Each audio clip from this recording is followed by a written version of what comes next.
Hey everyone, welcome to HEPPY. In this video, we're going to unpack and use in a hardcore environment. We're going to use this Harbor Freight gas-powered auger. I'm going to give you a couple quick tips on what sort of fuel you want to use, lessons I learned in installing tons and tons of line posts and corner posts, putting in 550 foot of deer fence. That's right behind me.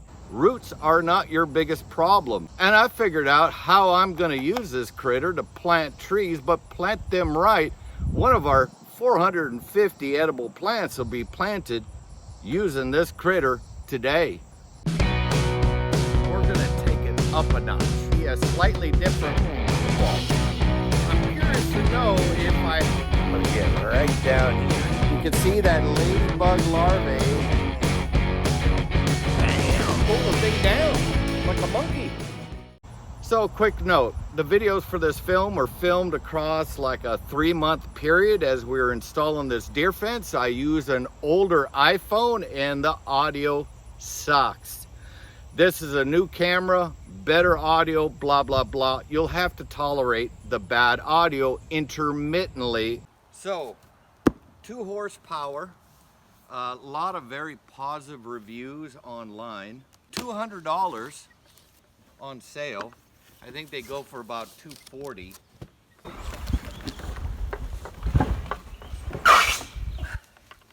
Nothing too remarkable. So far, packed very well. This is the auger bit.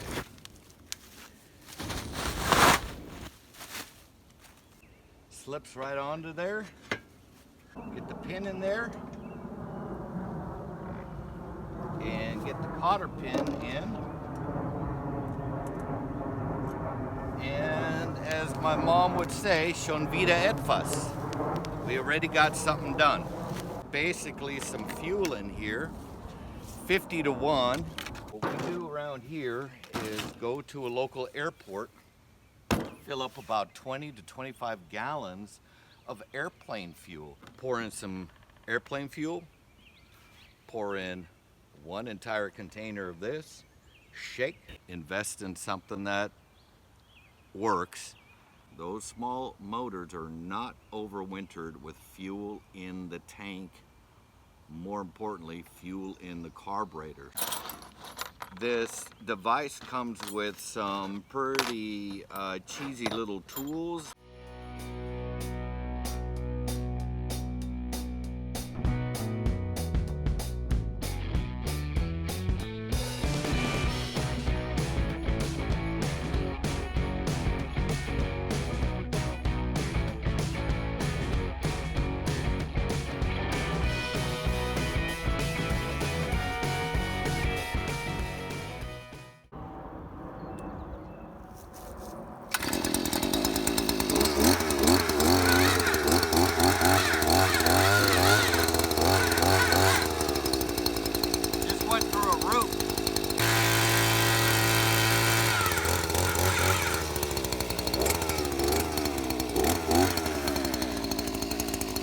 What I like is I don't think I would need a post hole digger.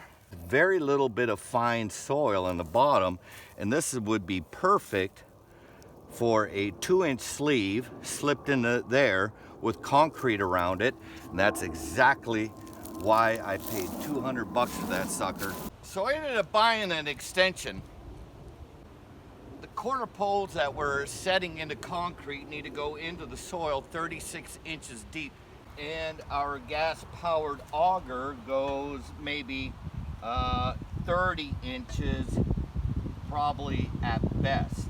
And that's the tip of the bit right there. And you can see we got a lot of room to play with here. And keep that device out of the dirt. I'm drilling my second hole with this animal. I'm in a full-blown rooty-tooty kind of a place. 2 lessons learned really quickly, 2 of them. One is a god-awful smell comes off of this damn thing once it starts warming up. God-awful plasticky smell. I'm using it. I'm gonna let her rest, let that stuff burn off. There's some serious fumes coming off of this thing. When you're standing over it, it's really nasty. So if I had to do a boatload of holes, I'd do it on a breezy day, if not a windy day.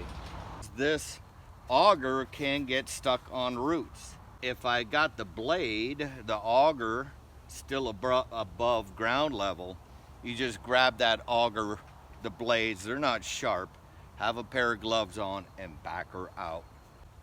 But if I hit a root down here, there's nothing for me to hang on to pull that thing back out.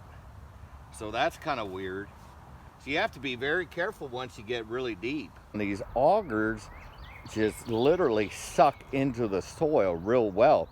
Let that blade, the auger blade, contact the roots, chop up the roots, and hopefully after we do 550 foot of fencing, we don't hit anything too weird.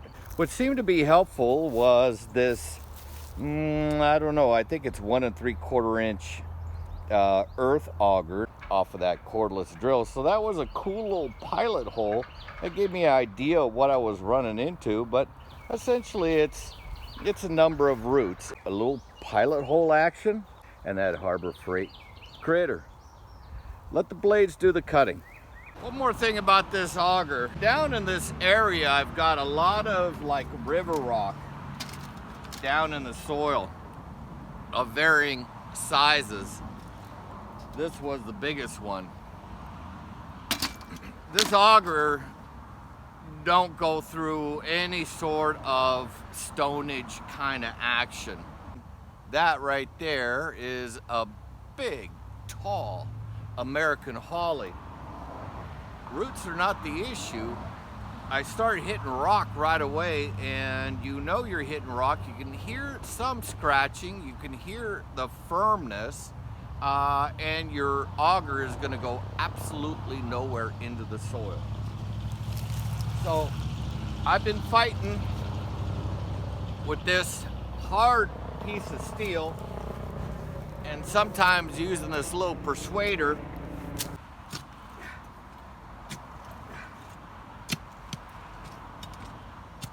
I did so much work on this hole in particular, maybe 3 inches at first, man, just until the auger stopped going into the soil and just was spinning. And then you go in, pry.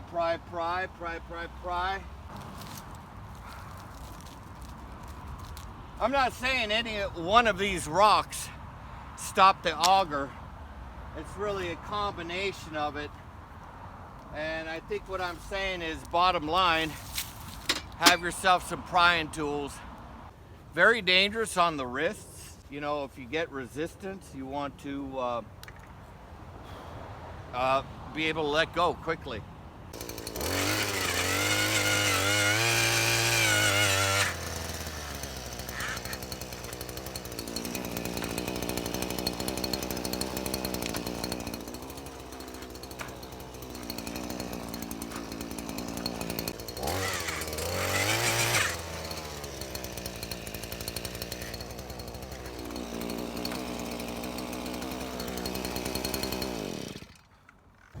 Whether planting a fruiting tree, ornamental tree, or a shade tree, no matter where you're going to plant them, the more space you give the roots, more great soil, loose soil that you give the roots ability to grow into, the better the tree is going to grow above the ground.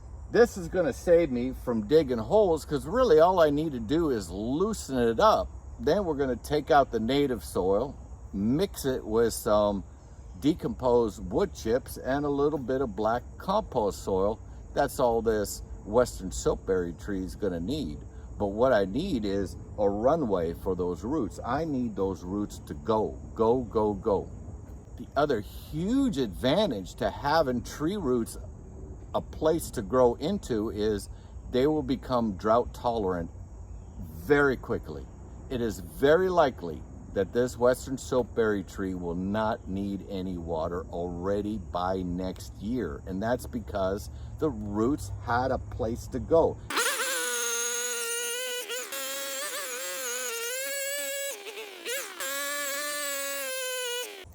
I'm going to be able to dig a hole very quickly for that western soapberry plant thanks to that Harbor Freight gas-powered auger. Our 550 foot of fencing went up so much more easily. Hope this helped in you making a decision on what's best value for you and your family. Hit the like button, please subscribe to our channel. Take care of yourself, take care of someone else if you can. Love you.